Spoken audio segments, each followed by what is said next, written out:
Hello, ఇప్పుడు నేను egg fried rice prepare చేస్తున్నాను.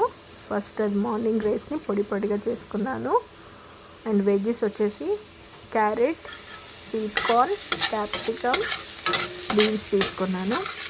ఫస్ట్ ప్యాన్ ఆన్ చేసుకొని ఆయిల్ బటర్ వేసేసి ఎక్కువ వేడి చేసేసుకున్న తర్వాత దాంట్లో సన్నగా తరిగిన వెల్లుల్లి, అల్లం, ఉల్లిపాయ, పచ్చిమిర్చి వేసేసుకొని అవన్నీ కొద్దిగా మగ్గిన తర్వాత ఇప్పుడు మనం సన్నగా కట్ చేసుకున్న carrot, capsicum, beans, sweet corn, peas ఇవన్నీ వేసేసి మంచిగా కలిపేసుకోవాలి. ఈ వెజిటేబుల్స్ అన్నీ ఎక్కువగా ఫ్రై చేసుకోకూడదు. ఎక్కువ ఫ్రై చేస్తే ఏంటంటే మెత్తగా అవుతాయి. ఇది ఏంటంటే వెజిటేబుల్స్ ఎప్పుడు క్రంచీగానే ఉండాలి. ఇది తొందరగా ఫ్రై అవ్వడానికి ఆ వెజిటేబుల్స్కి సరిపడేంత సాల్ట్ వేసాను. అండ్ ఈ వెజిటేబుల్స్కి సరిపడేంత కొద్దిగా పెప్పర్ పౌడర్ కూడా వేసాను. ఆ పెప్పర్ పౌడరు సాల్ట్ వేస్తే ఈ వెజ్జెస్కి సరిగ్గా అయిపోయి తొందరగా ఫ్రై అవుతుంది.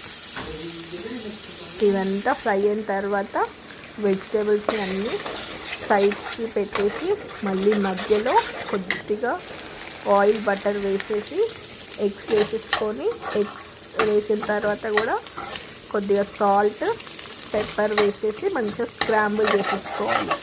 వన్స్ ఎగ్స్ మొత్తం స్క్రాంబుల్ అయిన తర్వాత వెజ్జెస్ తోటి కూడా ఆ ఎగ్ స్క్రాంబుల్డ్ వెజ్జెస్ అన్నీ కలిపేసేసుకున్నామని అయిపోయిన తర్వాత ఇప్పుడు మనం పొడి పొడిగా చేసుకున్న రైస్ వేసేసుకొని ఇప్పుడు దీంట్లో సాసెస్ వేసుకుందాం.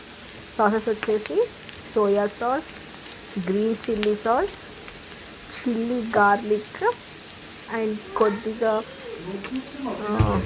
టమాటో కెచప్, ఇంకొకటి షెజ్వాన్ సాస్ ఇవన్నీ వేసేసుకొని ఇప్పుడు రైస్ని మంచిగా వెజిటేబుల్స్ తోటి సాటే చేసేసుకోవాలి. అండ్ కొద్దిగా మళ్ళీ ఇప్పుడు మనం ఓన్లీ వెజిటేబుల్స్ వేసాం, పెప్పర్ అండ్ సాల్ట్. ఇప్పుడు రైస్కి సరిపడేంత సాల్ట్ అండ్ పెప్పర్. సాల్ట్ ఎక్కువ వేసుకోకూడదు, ఎందుకంటే సాసెస్లో అన్నిట్లలో సాల్ట్ ఉంటుంది కాబట్టి అండ్ రైస్ వేసి సాసెస్ అన్నీ వేసినాక మంచిగా ఇంకా కలిసేలాగా కలుపుకుంటే అంతే, Emmy egg fried rice ready. Street స్టైల్లో ఎమ్మీగా ఉంటుంది. ఒకసారి ట్రై చేయండి. ఓకేనా? Thank you.